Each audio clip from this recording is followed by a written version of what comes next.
예전 이름으로 한국타이어, 현재 한국테크놀로지그룹이 경영권 승계를 놓고 총수 일가 간에 다툼이 벌어졌습니다. 조양래 회장이 자신의 둘째 아들이자 이명박 전 대통령의 사위인 조현범 사장에게 보유하고 있던 주식을 모두 매각하면서 논란이 일고 있습니다. 네, 어떤 일이 벌어진 건지 취재 기자와 함께 알아보겠습니다. 이현아 기자. 네. 예.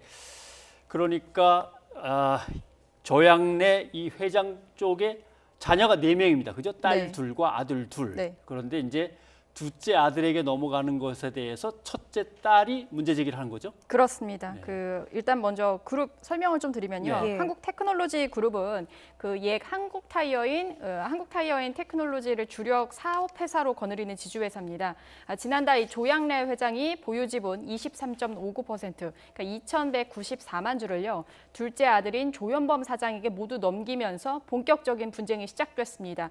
어제 장녀이자 한국타이어 나눔재단 이사장인 조희경 씨가 밀시 의혹을 제기하면서 부친 조양래 회장에 대한 한정 후견 개시 심판을 청구했다라고 밝혔습니다. 이 성년 후견 중에 하나인 한정 후견은요, 고령이나 장애, 질병 등을 이유로 사무 처리 능력이 부족한 성인에게 후견인을 지정해주는 제도입니다. 조희경 이사장 측은요, 이 조 회장이 조현범에게 지분을 넘긴 결정이 평소 신념이나 생각과는 너무 다르다. 그래서 이 건강한 정신 상태에서 자발적 의사로 내린 결정인지 객관적 판단이 필요한 시점이라고 생각됐다라고 입장을 밝혔습니다. 예, 그러니까 간단히 말하면 나이 드신 아버지가 제대로 판단을 하지 못한 거다 이런 주장 같은데요. 조양래 회장은 또 바로 반박을 했다고요. 그렇습니다. 오늘 이 조양래 회장이 장녀 조희경의 주장을 정면으로 반박했는데요. 조 회장은 둘째 아들 조현범 사장에게 15년간 실질적 경영을 맡겨왔고 충분한 검증을 거쳤다고 판단해서 이미 최대 주주로 점 찍었다 이렇게 밝혔습니다. 또 성년 후견 부분에 대해서는 자신은 매주 골프를 즐기고 하루 4에서 5km 이상의 걷기 운동을 하며 나이에 비해 건강하게 살고 있다고 반박을 했습니다. 또 정말 사랑하는 첫째 딸이 왜 이런지 이해가 되지 않고 딸이 괜찮은 건지 물어보고 싶은 심정이라며 의문을 제기했는데요.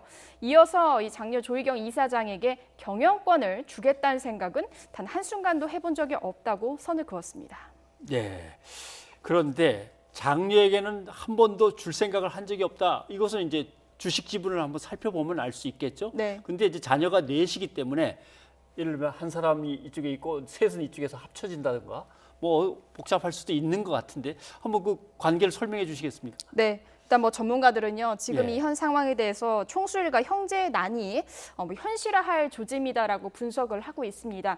지분 구조 자세히 살펴보면서 설명드리도록 하겠습니다. 예. 현재 이 조 회장 둘째 아들인 조현범 사장이요, 42.9% 지분으로 최대 주주입니다.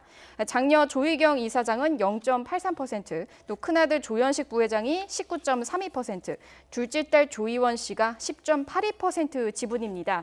그러니까 이 조현범 씨를 제외한 3명의 지분을 합쳐도 30.97% 지분에 그치기 때문에 여전히 조현범 사장이 유리한 구도입니다. 그러니까 최대 주주 조현범 사장은 과거 또 이명박 전 대통령의 셋째 사위로도 잘 알려진 인물인데요. 조 사장은 하청업체에게 뒷돈을 받은 혐의 등으로 기소가 됐는데 1심에서 징역형 3년, 집행유예 4년, 추징금 6억여 원을 선고받고 항소해서 현재 2심 재판 중입니다. 재계 안팎에서는 사실상 큰아들 조현식 부회장이 두 누나와 함께 후계 구도판을 역전시키려는 것이 아니냐 이런 분석도 내놓고 있는데요. 또 이어서 또다시 반복되는 재벌 총수 일가의 경영권 다툼에 비판의 목소리도 높습니다. 들어보시겠습니다.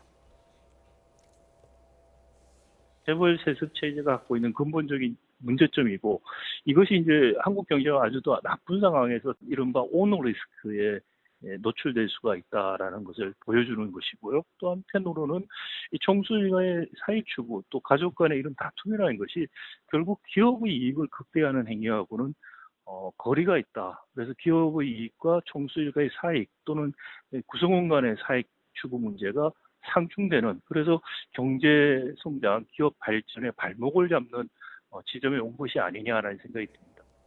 네, 현재 코로나19 영향 등으로 이 한국테크놀로지 그룹 매출 전년 대비해서 10% 이상 감소했고요. 비상 경영 체제에 돌입한 상황입니다. 예. 네.